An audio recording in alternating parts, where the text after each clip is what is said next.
thing, and then give them some genuine response. Yeah.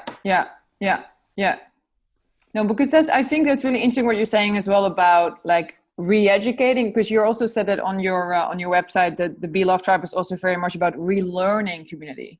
Right. So, and that's something that I was also really interested or curious about, like do people need to relearn community, and is it especially because of these platforms, or why do people need to relearn community from your perspective? It's a beautiful question. You want to start there? Yeah. So for once, we obviously have been, my answer is yes, we definitely have to relearn community, because we've been completely compartmentalized, living in our apartments, away from everyone. Apartment. Yes, apartments. I say that very intentionally. Clearly. Yes, because we have been getting more and more apart to sort of the smallest core of society, you know, the 2.5 person family to a couple and half a child or something like this is in Germany right now. So we are living in this space where we have completely disconnected from the idea of what it means to live in community. We're no longer living with our elders under one roof. They get shipped into the old people's homes. We are very traveling, so the culture has kind of expanded, which is in some way beautiful. We've expanded and learned about the world, and we are more open. But at the same time, we've also completely uprooted ourselves. We don't have connection to place anymore, to like land and what it means to tend to the seasons and really, really connect to the cycles of life. So we're disconnected from that. And that also means that we're disconnected from community, because that was our way of life for many, many thousands of years. And kind of through the Industrial Revolution, through everything that we've kind of created on the scientific front of our development as human species, we have forgotten what it means to really rely on each other. Everybody has the lawnmower now. Nobody shares their stuff anymore. You know, these are basic principles of community that when they get lost, we feel intrinsically lost ourselves. And this is what we're seeing. We're seeing a whole culture that's completely disconnected from nature, from ourselves. We're pillaging the earth globally, and this is all, for me, signs of not being able to live, or for having forgotten what community means and what it means to live in connection to place, people, and yourself, and nature, and God. So in sharing, So this is one part, and the other part is also, that is kind of sparked from that, is that yes, the social media and the faster, the technology that's getting us faster and faster and faster, and it's kind of like trying to pull our attention, has created somebody said recently, we have our attention span is now shorter than that of a goldfish, and I think it's 4 seconds. Goldfish. I say that all the time. Yes, and so we have totally unlearned our capacity to be focused, right? Like that's why meditation is also on the rise, on the other hand, because we're noticing we're not really able to do that anymore. Community requires our attention. Community living requires our, you know, Simon said that recently, paying attention. It's a currency. We have like our attention is our currency. It's like literally a wealth that you have inside, and we are wasting it. Educated, or we've been drawn by the dopamine hit into the wasting our attention everywhere. So now coming into community, where all of a sudden, I have to face that I need to speak to this person, and it's a bit uncomfortable, but I guess I have to go. You know, it's like, oh fuck, shit's come up, this triggered me, and this person really, I don't like that they're smelling in the morning, or whatever comes up for you. Now we need to go into real life interaction again when we choose to be in community, and lots comes up. So I really, really believe that there's huge learning, and I also think that we're not even going to learn it in this lifetime. Like my lifetime circle, I don't think we're going to master community. We are just this bridge to a new space, to a new world, and we're trying our best to learn to break our old small life. I'm just here all by myself and nobody supports me, to how can I go ask, even asking for help is so difficult for so many people. I mean, your listeners, for those who listen right now, like, ask yourself, how often do you ask for help? It is really difficult, because we've completely come to this idea of independency, this like our culture is woven with this false value of independence, but it's not independence that we're really should be striving. It's important that you have some certain independence, sovereignty, but actually independence in synergy, meaning interdependence. If we are like interdependent, realizing that you cannot live without anybody, you cannot live completely by yourself. Even the breath that you're taking in, the microorganisms that are around you, there is no independence. There is no in a vacuum space existing. We don't exist like that. So really realizing that we are community, just even the way we are, like as a single being, everything around us is for us, and not coming in harmony with us, it's not possible to actually live in harmony with life. Your whole body's community. Like you said earlier, why do we have to relearn it? Actually, the cell is in community constantly. So ironically, there is nothing but community. But what happened is that through our concepts, theories, beliefs, I would call them many false beliefs, and at the same time look at the divine perfection in it all anyway, right? Because that's another thing, is that it's not to say we've done so much wrong, it's all wrong. It's just to go, look, if we look at the facts of how we've been, how can we show up differently? This is what I always like to look at it. I'm simple Simon. I like it simple, because for me simplicity is divinity, but being simple is difficult. And also community, you know why we don't know community? Because community is much, much harder. Don't for any minute think community is all the utopia. Community is where we have to go and face everything. Community is where we actually have to die to our egoic sense of self.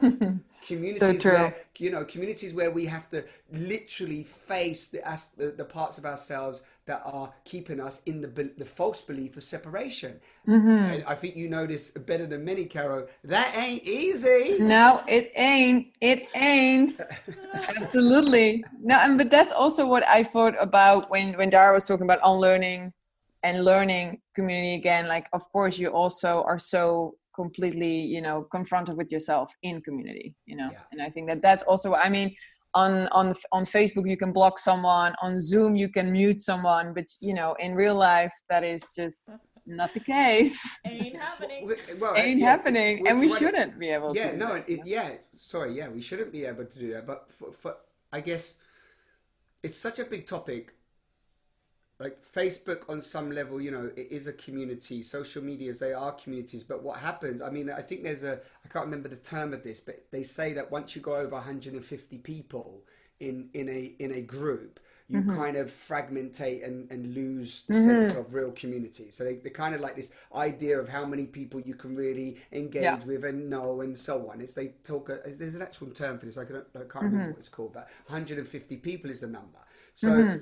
I mean, again, that's why you kind of see on social media different groups peeling off, and the groups, and you need all that. They're kind of self-organizing. But I guess what I'm really interested in is this idea of interbeing.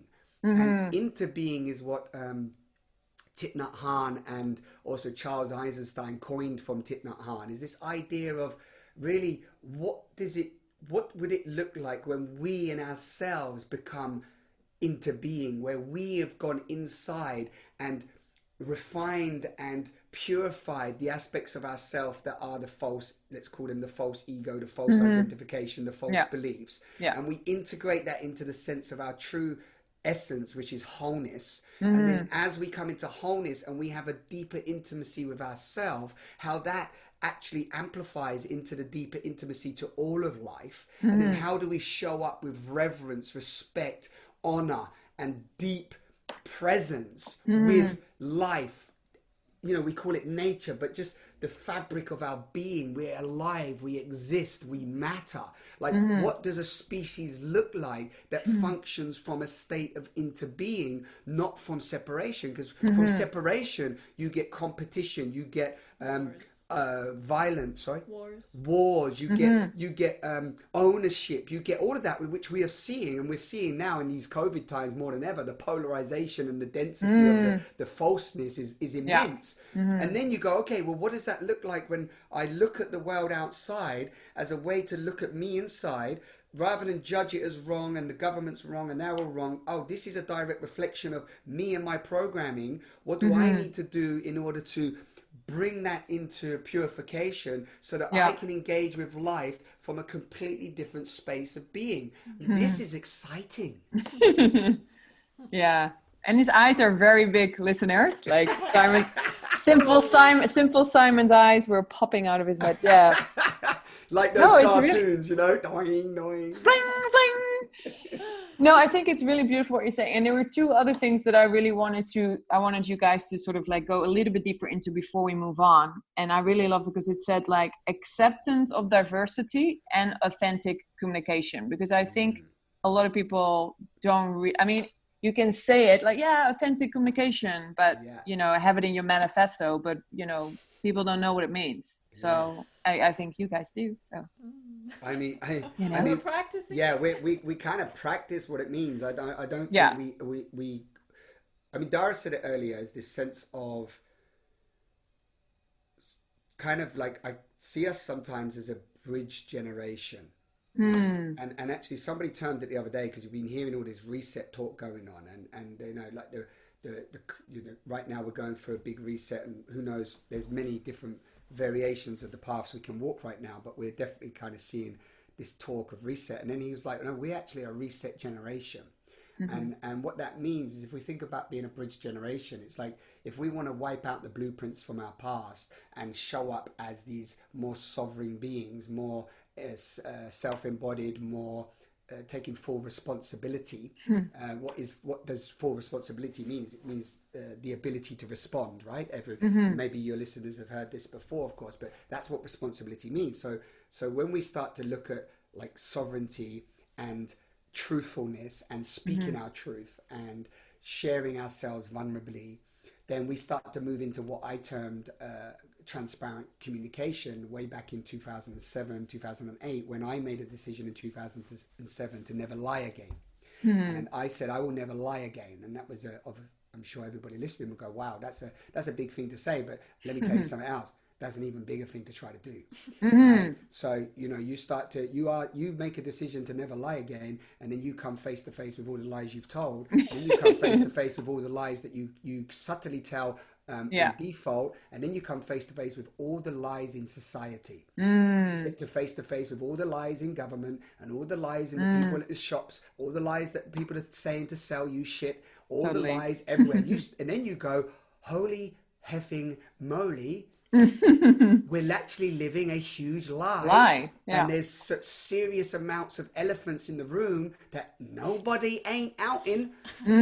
So then you start to go, oh, I'm going to put myself in the fire and start expressing a few of those elephants and expressing a few of them within myself, and see how that starts landing. And then you start, and then yeah, because if you don't name those elephants, then elephants going to cause a stampede. Oh yeah. Right? So the thing is that those stampedes have been going on inside and all around us, but everyone's been covering up with a whole lovely flowers on top, going, oh yes, we just pretend we don't know the lies, but they're all happening, but let's not mention them. My God, oh my God, don't mention them. And then, you know, I'm the clown, you know, I'm the jester. I'm the one that goes up and pulls the damn robe off the prince, you know, the naked emperor, and just pull it off the king and say, ha ha, look at his lingam, look at his lingam, look at his lingam, right? Because that's the role that I've decided, and I'm very grateful for it, because I tell you why. If we don't out those lies that we have in ourselves, and we don't out those lies outside that we all keep acquiescing to, then I'm afraid to say we're going to be taking that last breath knowing that we lived a lie. And denial, when you break denial down, Brené Brown says it beautifully. We have to add a little K in here, but you know, it's all wordplay. Don't even know I am lying. Right? Denial. Right? So what we happen when we start to ask this question of where am I lying, And what do I have to do? We have to go into all of our programs of denial. We have to go into the programs of all of the things we've upheld and given all of our life force to. And sometimes 10, 20, 30, 40 years, well, check it out. Depending on how much you've given to the lie, builds the resistance of how much you don't want to out the lie. Because all of a sudden you've got to face the last 10, 15, 20, 30, 40 years